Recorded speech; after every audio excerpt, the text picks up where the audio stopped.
This is the story of the trial of the Gang of Four, a spectacle that would make even the most intense courtroom dramas pale in comparison.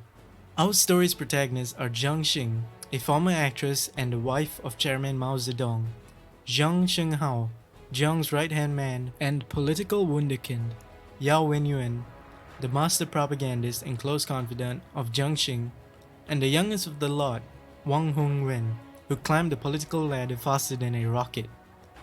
But what exactly brought about the trial? To truly appreciate the magnitude of it all, we must explore what was the Cultural Revolution.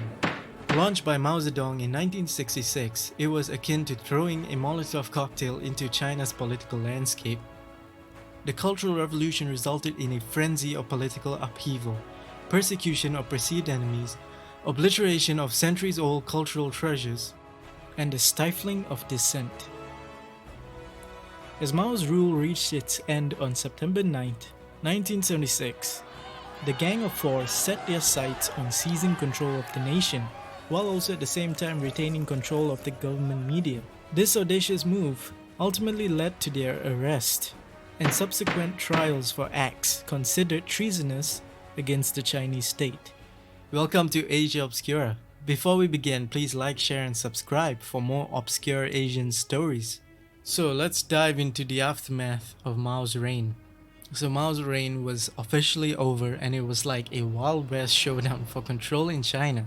Enter Deng Xiaoping, the cooler head in a room full of fiery ideologies.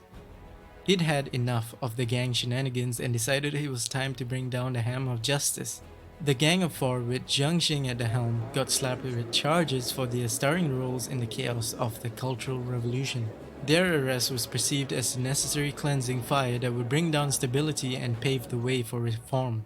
In the late months of 1980, the four ousted leaders found themselves in the hot seat, facing a trial conducted by the Supreme People's Court of China, where Zhang Hua held the gavel. Fast forward to January 1981 and the verdict was in. They were found guilty of engaging in activities deemed detrimental to the party's interests.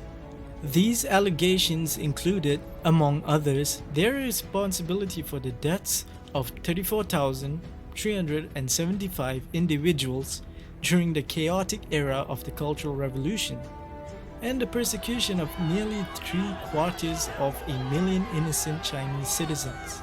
Now here's where the plot thickens. And the trial, oh boy, it was more showbiz than law.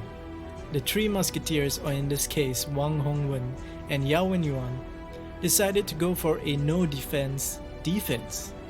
They admitted to their alleged misdeeds and even threw in a little oops for good measure.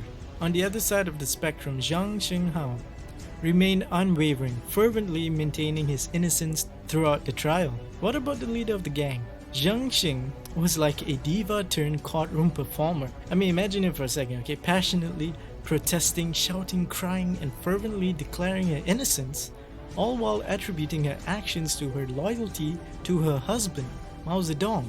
Fast forward again to January 1981. The courtroom saga reached its peak. Jiang Xing, the star of the gang, got the harsher verdict. Could you hazard a guess as to what it is? It was a death sentence with a 2-year reprieve, later transformed into a lifelong stay behind bars. What about Zhang Shenghao and Yao Wenyuan? They got the life sentence treatment. What about Hongwen? Well, he got off a little lighter with a 20-year stint. The message was loud and clear though. The lunacy of the Cultural Revolution was out, and those responsible were in some hot water.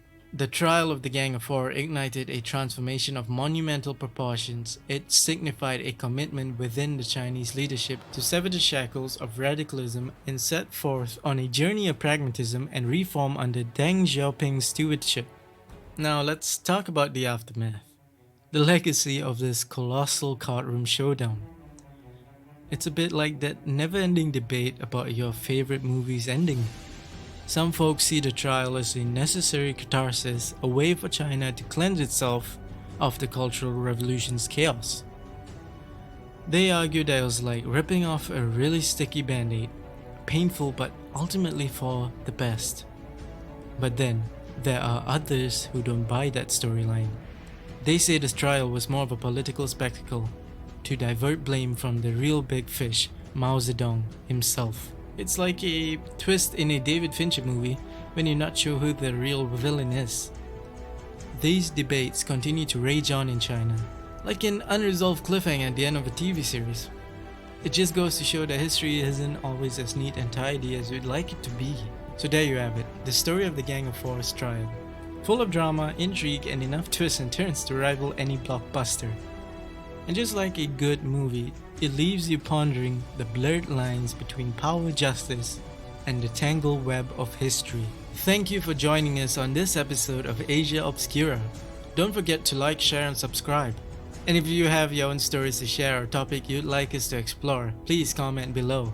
Until next time, stay curious, stay passionate, and stay tuned.